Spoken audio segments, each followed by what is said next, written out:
नमस्ते, मैं चंद्रभूषण।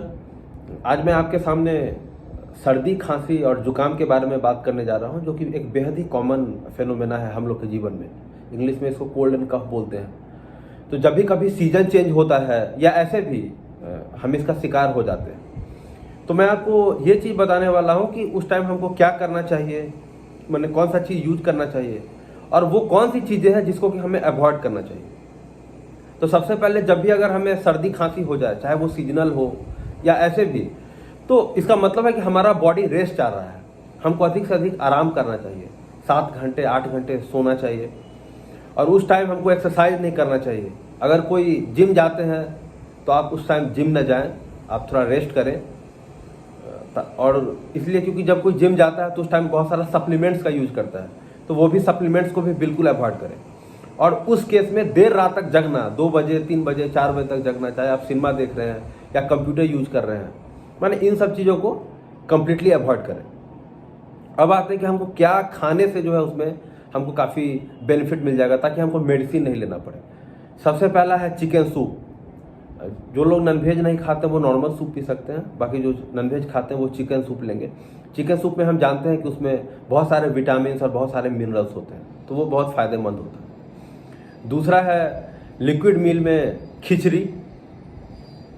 तीसरा है कोकोनट वाटर, जिसको नारियल पानी बोलते हैं।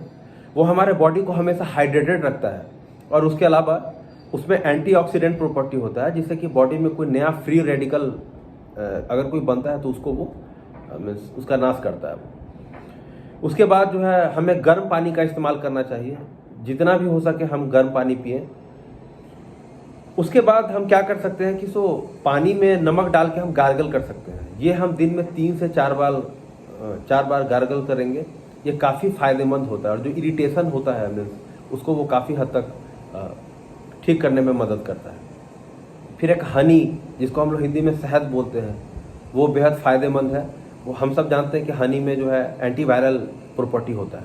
तो या तो आप नॉर्मल शहद खाइए चम्मच में लेके, नहीं तो आप पानी में नींबू डाल के और शहद डाल के आप उसको पीजिए गर्म पानी में। वो भी एक काफ़ी अच्छा कॉम्बिनेशन है। नींबू के बारे में हम जानते हैं कि वो जो है उसमें हमारे बॉडी में साइट्रिक एसिड होता है, जो कि हमारे बॉडी के इम्यूनिटी को बढ़ाता है। साइट्रिक एसिड यही काम ही करता है बेसिकली। उसके अलावा विटामिन सी के टैबलेट हैं, हम वो इस्तेमाल कर सकते हैं। फिर जिंक के टैबलेट आते हैं, हम उसका इस्तेमाल करेंगे, वो भी हमको बहुत फ़ायदा पहुंचाता है। फ्रूट्स में अगर बात करें तो हम अनार का जूस पी सकते हैं, पाइनएप्पल का जूस पी सकते हैं, और अगर एप्पल मिल रहा है, सेब, तो हमको सेब खाना चाहिए। तो ये सारी चीज़ें हैं। हम चाय का इस्तेमाल कर सकते हैं, गर्म चाय का। तो इस तरीके से क्या है कि अगर हम इन सारी चीज़ों को अपने मील में लेंगे तो हम बहुत जल्द से जल्द रिकवर करेंगे, क्योंकि ये सारी चीज़ें हमें बॉडी को रिकवरी करने में बहुत हेल्प करता है। 2 और बहुत इंपॉर्टेंट चीज़ मैं आपको बताना चाह रहा हूँ। एक तो है जिंजर, जिसको हम लोग हिंदी में अदरक बोलते हैं, और दूसरा है गार्लिक, जिसको कि लहसुन बोलते हैं। गार्लिक के बारे में हम जानते हैं कि वो एंटीवायरल भी और एंटी बैक्टीरिया भी है। तो ये क्या करता है कि ये आपको काफ़ी मदद पहुँचाएगा।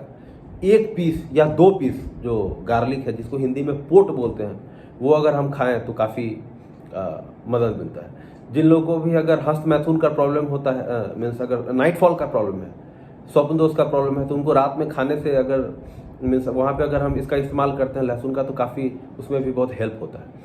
तो ये सारी चीज़ें हैं जिससे हमको सर्दी और खांसी जो है हमको मीन्स इम्प्रूव करने में काफ़ी मदद मिलेगा। अब है कि हमको क्या नहीं करना चाहिए। पहला तो चीज़ है कि शुगरी फूड अवॉइड करें, माने अधिक चीनी का सामान अवॉइड करें, या जो अधिक तला हुआ चीज़ है जिसको कि फ्राइड फूड बोलते हैं, उसको अवॉइड करें। कोल्ड ड्रिंक नहीं पिए उस केस में। और ज़्यादा चीनी और ज़्यादा नमक दोनों ही हमारे बॉडी के लिए हार्मफुल होता है, तो हमको इन सब चीज़ों को अवॉइड करना चाहिए।